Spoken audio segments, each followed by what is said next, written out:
नमस्कार दर्शकों, आप सभी का हमारे इस यूट्यूब चैनल भक्तिव्रत ज्ञान में हार्दिक स्वागत है। आज हम बताएंगे कि सावन में ऐसी कौन सी गलतियां हैं जिन्हें हमें करने से बचना चाहिए, क्योंकि ये गलती करने से महादेव आप पर क्रोधित हो सकते हैं। आपसे अनजाने में हुई गलती आपको तकलीफ दे सकती है। अतः आज की यह वीडियो आपके लिए ज़्यादा ही ज़रूरी है। महादेव की पूजा में ऐसा क्या शामिल करना चाहिए जिससे सर्व संपन्नता प्राप्त हो और आप एक खुशहाल जीवन जी सके। लोगों को इस वीडियो में बड़ी ही महत्वपूर्ण जानकारी मिलने वाली है। समस्त चीज़ें जानने से पहले वीडियो को लाइक और चैनल को सब्सक्राइब करना ना भूलें, जिससे महादेव की कृपा आप सभी पर बनी रहे। चलो हम आपको बताते हैं कि सावन में ये गलती भूलकर भी नहीं करनी चाहिए। यह माँ शिव भक्तों के लिए अत्यंत प्रिय है। सावन का हर दिन पवित्र होता है। सावन में अधिक से अधिक शिव जी की पूजा करनी चाहिए।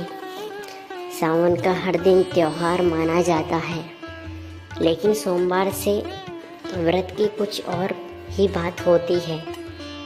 लेकिन जान लेते हैं कि सावन में ऐसी कौन से कार्य हैं जिन्हें करने से हमें बचना चाहिए। फिर आगे हम बात करेंगे कि ऐसी कौन सी विधि है जिससे हम भगवान शिव को अधिक से अधिक प्रसन्न कर सके, विधान से परिपूर्ण कर सके। लेकिन याद रखें, ऐसा कोई भी गलती नहीं करके जिससे महाकाल रुष्ट हो जाए। सबसे पहले जानिए, सावन में यह फल तो कभी हमें नहीं खाना चाहिए, नहीं भगवान को समर्पित करना चाहिए, अन्यथा भगवान भोलेनाथ अत्यंत क्रोधित हो सकते हैं। आपका व्रत भी टूट सकता है। आइए जानिए कुछ ऐसे सावधानी जिन्हें भूल कर भी नहीं करना चाहिए। नंबर 1, शास्त्रों में बताया गया है कि व्रत धारकों को उधार मांगकर फल नहीं खाना चाहिए, नहीं तो व्रत खंडित हो सकता है। सोमवार का व्रत हो या कोई अन्य व्रत, उधार मांगकर हमें नहीं खाना चाहिए। इससे व्रत झूठा हो जाता है। ईश्वर की शरण में आकर व्यक्ति को झूठ नहीं बोलना चाहिए। वह कर्ज चुगली नहीं करनी चाहिए। इससे पाप के साथ व्यक्ति की पवित्रता भंग हो जाती है। सोमवार का व्रत हो या सावन में अन्य कोई व्रत, हमें नाशपाती खाने से बचना चाहिए। व्रत के अलावा आप इसे अवश्य खा सकते हैं, परंतु जिस दिन व्रत हो आप इसे खाने से बचना अति आवश्यक है। नंबर 3, सिंगाड़े का आटा खाने से लंबे समय तक रखा सिंगाड़े का आटा खराब हो जाता है।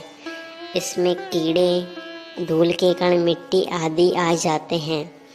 ये व्रत को खंडित कर सकते हैं। व्रत में केवल ताज़ा खाना चाहिए। व्रत केवल शुद्धता के लिए ही किया जाता है, इसलिए सावन का माह ये पवित्र माह माना जाता है। इसलिए ये 5 चीज़ें भगवान शंकर के पास कभी नहीं रखनी चाहिए। जानते हैं उनके बारे में। जहाँ शिवलिंग रखा हो वहाँ भूल से भी जूते या चप्पल लेकर नहीं जाना चाहिए। ज़रा सोचिए, जब आपके कमरे में कोई चप्पल लेकर जाता है तो आपको कितना क्रोध आता है। तो इसी कारण महादेव जी आपसे क्रोधित हो सकते हैं। आपको मिलने वाले फल अधूरे रह सकते हैं। ऐसे में मंदिर में नंगे पैर ही प्रवेश करें, क्योंकि चप्पल अशुद्ध रहती है। यह चमड़े से बनी होती हैं। इससे देव शक्ति नाराज हो सकती हैं। नंबर 2, महिलाओं को मासिक धर्म के दौरान पूजा नहीं करनी चाहिए, परंतु शास्त्रों में इसे वर्जित बताया गया है। उन्हें गलती से भी पूजन नहीं करना चाहिए। इससे भी देव शक्तियाँ क्रोधित हो सकती हैं। ऐसी स्थिति में उन्हें कोई भी शुभ कार्य नहीं करना चाहिए। खास तौर पे उन्हें स्नान के बाद तुलसी जी की पूजा भी नहीं करनी चाहिए। नंबर 3, शास्त्रों में बताया गया है कि जहाँ शिवलिंग होता है वहाँ समस्त देवी देवताएं सक्रिय रहते हैं। जिसके घर में शिवलिंग होता है वहाँ पर महादेव की कृपा हमेशा बनी रहती है। दोस्तों, शास्त्रों के अनुसार शिवलिंग पर हमेशा ऊर्जा का संचार होता है। अतः शिवलिंग में हमेशा जलधारा सक्रिय रखनी चाहिए। कुछ लोग शिवलिंग तो रखते हैं परंतु जलधारा को सक्रिय नहीं रख पाते। वे महीनों या 7 दिन में एक बार ही जल चढ़ाते हैं। ऐसा करने से उन्हें बचना चाहिए। नंबर 4, शास्त्रों में बताया गया है कि तुलसी व महादेव का बैर माना गया है। तुलसी में शिवलिंग में गणेश जी की प्रतिमा को नहीं रखा जाता। कई लोग जाने अनजाने में तुलसी को शिवलिंग में रख देते हैं। इससे घर में परेशानियां बढ़ने लगती हैं, वे महाशक्तियां क्रोधित हो जाती हैं। तो तुलसी व शिवलिंग में दूरी अवश्य बनाए रखें। नंबर 5, घर का मंदिर हो या बाहर का मंदिर, यदि आप मांसाहारी चीज़ों का सेवन करके आ रहे हैं तो मंदिर में प्रवेश नहीं करना चाहिए। इससे शिवजी महाराज अत्यंत क्रोधित हो सकते हैं। घर के मंदिर आदि पर कपड़ा लगाकर या पर्दा लगाकर अवश्य रखना चाहिए। शास्त्रों में इसे पाप माना गया है, अतः इस बात का भी विशेष ध्यान रखें। तो ऐसा बिल्कुल नहीं करें। ईश्वर के सामने हमेशा स्नान स्वच्छ मन से ही प्रवेश करना अति आवश्यक है। शास्त्रों के अनुसार सावन माह में शिवलिंग पर बेलपत्र चढ़ाने से शिवजी का मस्तिष्क शीतल बना रहता है। अतः बेलपत्र से भगवान शिव व हनुमान जी अत्यंत प्रसन्न होते हैं, क्योंकि हनुमान जी महाराज शिव जी के ही रूप हैं या अवतार हैं। दोस्तों, अब आप जान लें कि बेलपत्र शिव जी की मूर्ति पर चढ़ाने से आपको क्या लाभ मिल सकता है। वे 5 कार्य जिनसे शिव जी आपसे बड़े ही प्रसन्न हो सकते हैं। नंबर 1, तीनों लोकों में जितने भी तीर्थ प्रसिद्ध हैं वह सभी तीर्थ स्थल बेलपत्र के मूल भाग में उपस्थित होते हैं। ऐसी मान्यता है कि इस बात को शायद ही कोई जानता है। नंबर 2, यदि बेलपत्र का वृक्ष घर के बीचों बीच या पूर्व दिशा में उपस्थित होता है तो धन धान्य की कमी नहीं होती, वह सभी खुशहाल रहने लगते हैं। अब जानते हैं बेलपत्र से जुड़ी कुछ खास बातें कि बेलपत्र हमें कब काम नहीं लेना चाहिए। दोस्तों, हमें चतुर्थी, अष्टमी, नवमी व अमावस्या और मकर संक्रांति को बेलपत्र नहीं तोड़ना चाहिए। अगर आपको पूजन के लिए चाहिए तो एक दिन पहले ही आप तोड़कर रख लेवे। दोस्तों, बेलपत्र कभी अशुद्ध नहीं रहता। यदि पूजा के लिए नया बेलपत्र नहीं मिल रहा हो तो मंदिर में छड़े बेलपत्र को ही धोकर काम ले सकते हैं या उसे अर्पित कर सकते हैं। पर ध्यान रखें, बेलपत्र में 3 पत्तियां होनी अत्यंत आवश्यक है। वह पत्तियां कटी फटी नहीं होनी चाहिए। भगवान शिव को गलती से भी कटी फटी बेलपत्र की पत्तियां समर्पित नहीं करनी चाहिए। कटी फटी पत्तियों को शिवजी को अर्पित करने से शिवजी का अपमान माना जाता है। इसलिए बेलपत्र की पत्तियां बिल्कुल साफ होनी अत्यंत जरूरी है। अब पहले जान लेते हैं कि सावन में इन महीनों में कितने सोमवार व्रत रखे जाने वाले हैं। दोस्तों, आप सभी को पता है कि सावन का माह 4 जुलाई से शुरू हो चुका है। इस समय बहुत ही बड़ा योग बना है।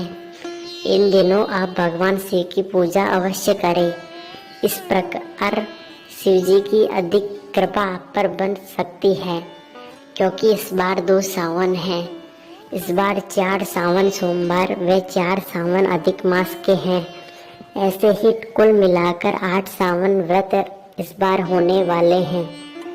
पहला सावन व्रत 10 जुलाई को पूर्ण हो चुका है, दूसरा 17 जुलाई, तीसरा 24 जुलाई को व चौथा सावन व्रत 30 जुलाई को व 5वां सावन व्रत 5 अगस्त को, छठा सावन 14 अगस्त को, 7वां सावन 21 अगस्त को व 8वां सावन 28 अगस्त को रहने वाला है। ऐसे में इस बार सावन पूरे 2 माह का रहने वाला है। तो ऐसे में इन 2 सावनों में भगवान शिव की उपासना व भक्ति पूरे 2 माह तक कर सकते हैं आप। दोस्तों, यह शुभ संयोग 19 वर्षों बाद बना है।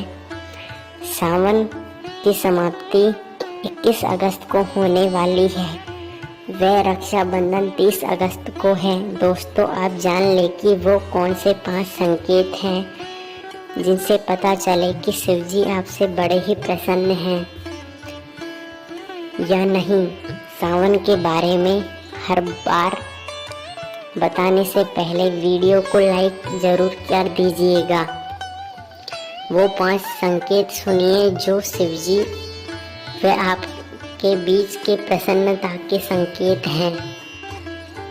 इन 5 संकेत जिससे पता चलेगा कि महाराज शिवजी आपकी भक्ति से प्रसन्न हैं। नंबर 1, बैल यानी नंदी महाराज का दरवाजे पर आना। नंदी महाराज भगवान शिव के द्वारपाल हैं। इन्हें बुद्धि व ज्ञान का प्रतीक भी माना जाता है। शिवजी के मंदिर के बाहर हमेशा नंदी महाराज विराजित रहते हैं, लेकिन अगर सावन में इस महीने में नंदी महाराज अचानक आपके दरवाजे पर आ जाते हैं तो यह बड़ी प्रसन्नता की बात है। लेकिन याद रखें कि उन्हें तिलक और भोग अवश्य लगाएं। नंबर 2, सावन के माह में अचानक आपके स्वप्न में अगर शिवलिंग दिखाई पड़ जाए तो आपको समझ जाना चाहिए कि भगवान आपसे अत्यंत प्रसन्न हैं। आपकी परेशानियां जल्द ही दूर होने वाली हैं। यह आपको समझ लेना चाहिए कि भगवान आपकी भक्ति से अत्यंत प्रसन्न है। ऐसे में याद रखें कि घर को कोई गंदा ना करे, वह स्वच्छता बनाए रखें। नंबर 3, शास्त्रों के अनुसार यह माना गया है कि नीलकंठ पक्षी अगर आपकी छत पर आ बैठे तो इसे वहां से भगाए नहीं, बल्कि शास्त्रों में यह भी बताया गया है कि नीलकंठ पक्षी के घर आने पर शिवजी के आने के संकेत मिलते हैं। कहते हैं कि भगवान श्री राम ने इस पक्षी के दर्शन के दौरान ही रावण पर विजय प्राप्त की थी। नंबर 4, सावन के महीने में घर में काला सांप आ जाए तो यह भी बड़ा ही शुभ संकेत माना जाता है। नंबर 5, सावन के महीने में डमरू की आवाज़ या घंटियों की आवाज़ का सुनाई देना भी शुभ संकेत माना जाता है। यदि आप भी शिवजी के सच्चे भक्त हो तो कमेंट में जय महाकाल अवश्य लिखें। वह चैनल पर नए हो तो सब्सक्राइब कीजिए। बोलो शिवजी महाराज की जय। ऐसे ही भक्ति संबंधित वीडियो के लिए हमारे चैनल से जुड़े रहिए। धन्यवाद।